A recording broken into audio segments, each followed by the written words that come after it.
반갑습니다. 제가 오늘 전할 말씀은 제목은 감사의 능력이라는 제목인데, 말씀은 데살로니가 전서 5장 16절에서 18절. 항상 기뻐하라, 쉬지 말고 기도하라, 범사에 감사하라, 이것이 그리스도 예수 안에서 너희를 향하신 하나님의 뜻이니라 라는 말씀으로 은혜를 함께 나누고자 합니다. 이 세상 다 날 버려도 지구가 끝날 때까지 주님은 나를 붙들고 계십니다. 범사에 감사라고 하십니다. 평범한 매일의 평강에 감사해야 합니다. 가정과 아내와 남편과 자녀 주심을 감사하랍니다. 만남의 축복에 대해서 감사하랍니다. 요한 3서 1장 2절에도 보면 사랑하는 자여 내가 범사에 잘되고 강건하기를 내가 간구하노라 라고 말씀하시듯이 주님은 내가 범사에 잘되고 강건하기를 간구하신답니다.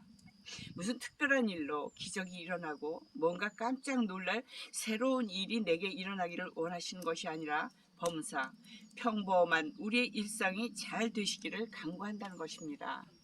아침에 아프지 않고 일어나서 내 두 팔로 세수하고 밥 먹고 학교 가고 직장 가고 가사일에 빨래 청소 설거지 소화 잘 되고 화장실 잘 가고 매일의 일상이 강건하시다면 주님의 은혜로 감사하시기 바랍니다. 또한 범사라면 나의 존재에 대해 감사하라고 하십니다. 내가 눈, 코, 입 다 어디? 왜 눈입니까? 코가 잘못 삐딱한가요? 입이 좀 이상하게 생겼나요? 내가 잘생긴 것에 대해서 감사하랍니다. 또 내 팔다리가 멀쩡한가요? 건강한가요? 감사하랍니다. 또 내 육체와 정신이 건강하다면 그것도 감사하랍니다. 에이, 나 키 좀 조금만 몇 센치만 좀 크게 놔주시지. 난 저 사람 옆에 가긴 싫어. 코 좀 요만큼만 높게. 아이, 눈 좀 요만큼만 더 크게 태어났으면 얼마나 좋을까. 난 왜 이렇게 못생겼지? 저 잘생긴 사람 옆에 가기 싫어. 이런 컴플렉스는 마귀가 주는 것이랍니다. 하나님은 한 사람도 똑같지 않게 개성을 살려 우리를 지으셨습니다. 난 하나님의 걸작품이라고 프라이드를 가지시기 바랍니다. 내 안에 있는 하나님의 형상이, 예수님의 형상이 나를 빛나게 합니다. 이런 찬양 있죠? 형제의 모습 속에 보이는 하나님 형상 아름다워라. 존귀한 주의 자녀 됐으니 사랑하며 섬기리. 우리의 모임 속에 임하신 하나님 영광 아름다워라. 존귀한 왕이 여기 계시니 사랑하며 섬기리. 이런 찬양이 있듯이 우리 안에 하나님의 형상이, 예수님의 형상이 우리의 그 모습을 아름답고 빛나게 한다는 것입니다. 이 세상, 우리의 삶은 온통 영적 전쟁의 바다입니다. 인간은 영적 존재입니다.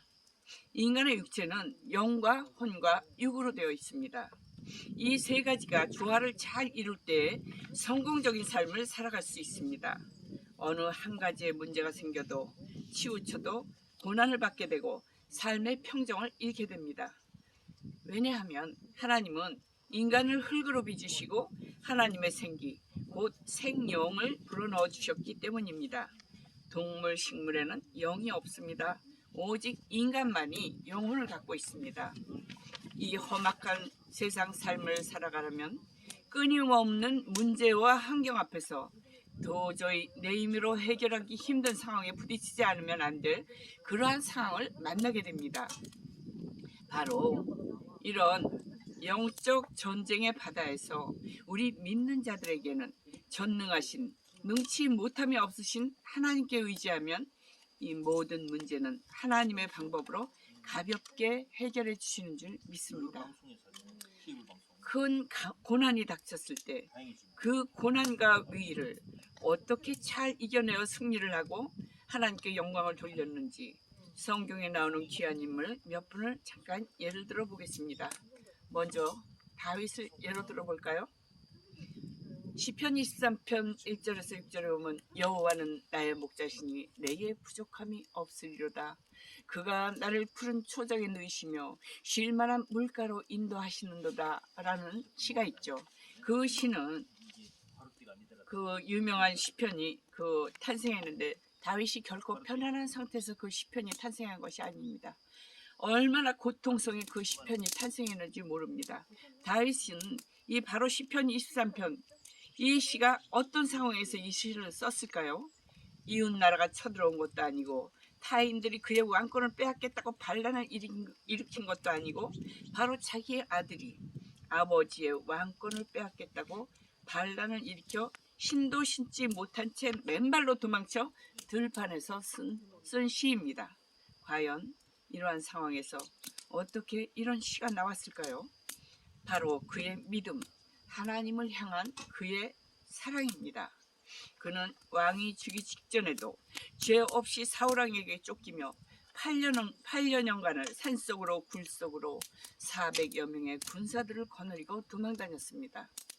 400여 명의 군사들이란 빚진 자, 억울한 자, 도망자들, 집을 나온 자들, 그들이 그의 부하들이 되었습니다. 어떤 역경에서 또 하나님은 그와 함께 하셨고 우리와 함께 하신다는 것을 믿으시기 바랍니다. 어떤 역경에서도 하나님은 날 위해 일하고 계시고 문제 위에 초월해 계시다는 것을 믿으시기 바랍니다. 다윗은 물맷돌 하나로 블레셋 장군을 이기게 하셨으며 일개의 목동이었으나 하나님께서는 그를 이스라엘의 왕으로 세우셨습니다. 창세기 요셉을 보겠습니다. 그의 이복 형들은 시기 질투로 요셉을 죽으라고 땅구덩이에 밀어넣었습니다. 그러나 그를 죽게 내버려 두었을까요? 하나님은 그와 함께 하시어 애굽의 시위대장 보디발의 노예로 팔려가게 되었죠.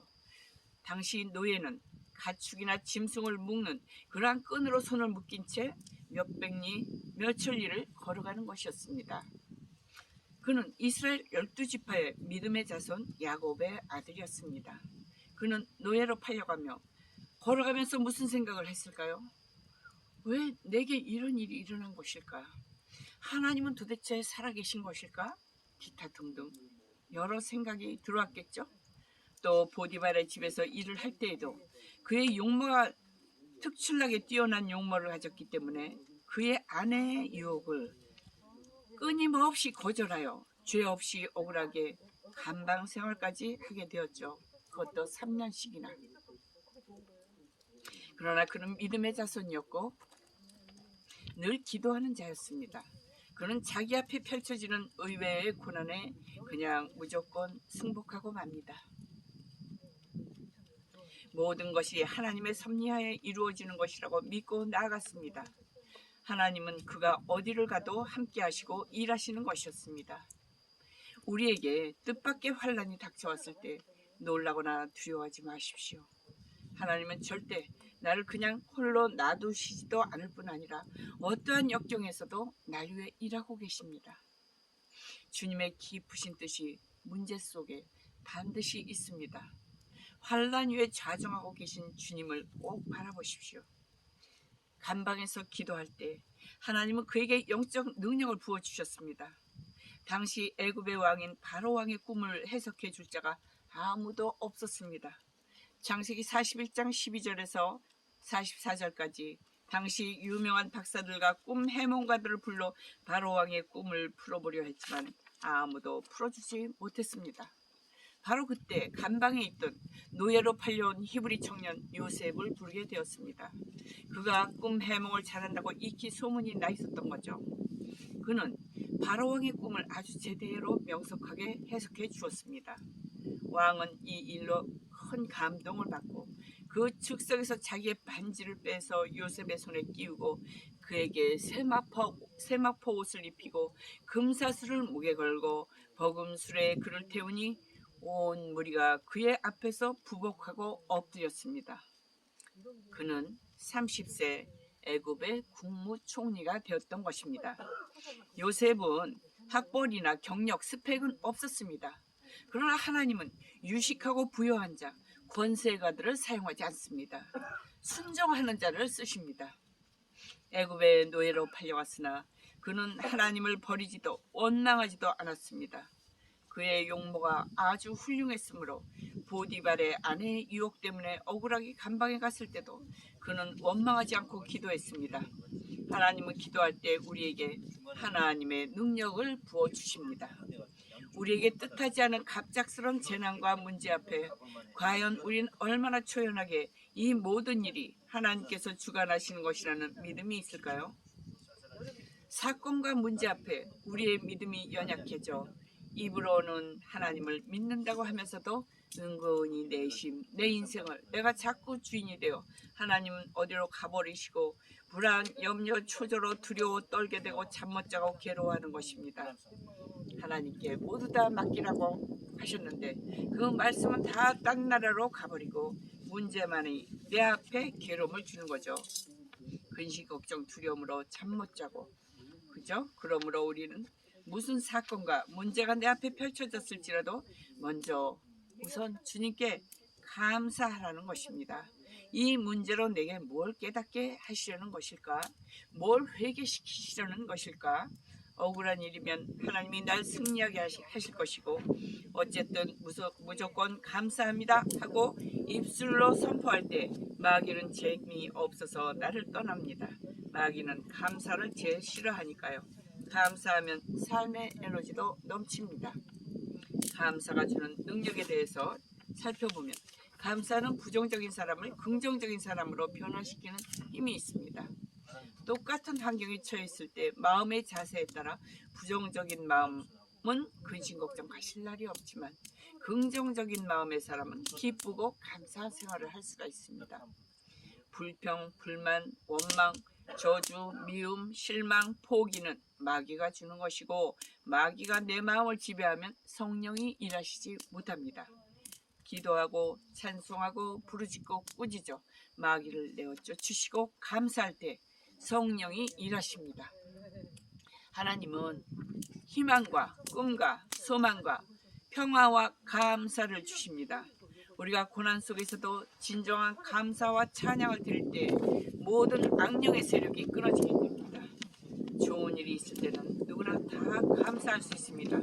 그러나 고통과 역경에 처하게 될 때조차도 진정으로 하나님께 감사할 때 하나님은 결코 우리를 고통 속에 두시지 않고 건져내 주시는 임마누엘 하나님이십니다.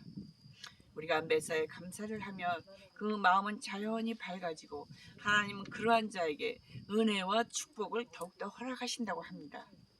하나님 언제나 변함없이 우리를 사랑하시고 언제 어디서나 나와 함께 하십니다. 내가 하나님을 멀리 했을 때 하나님이 내게서 멀리 계신 것 같고 날 돌봐주시지도 않는 것 같고 나 홀로 고독하게 있는 것 같이 느껴집니다. 여러분 힘내십시오. 늘 성령으로 충만하여 언제 어디서나 어떤 환경에서나 늘 감사하고 사시고 우리의 기쁨과 행복을 마귀들에게 빼앗기지 말도록 예수님의 이름으로 축원을 드리겠습니다. 아멘. 할렐루야. 감사합니다. 사랑합니다. 아주 많이요. 다음에 또 뵙겠습니다. 할렐루야. 사랑합니다.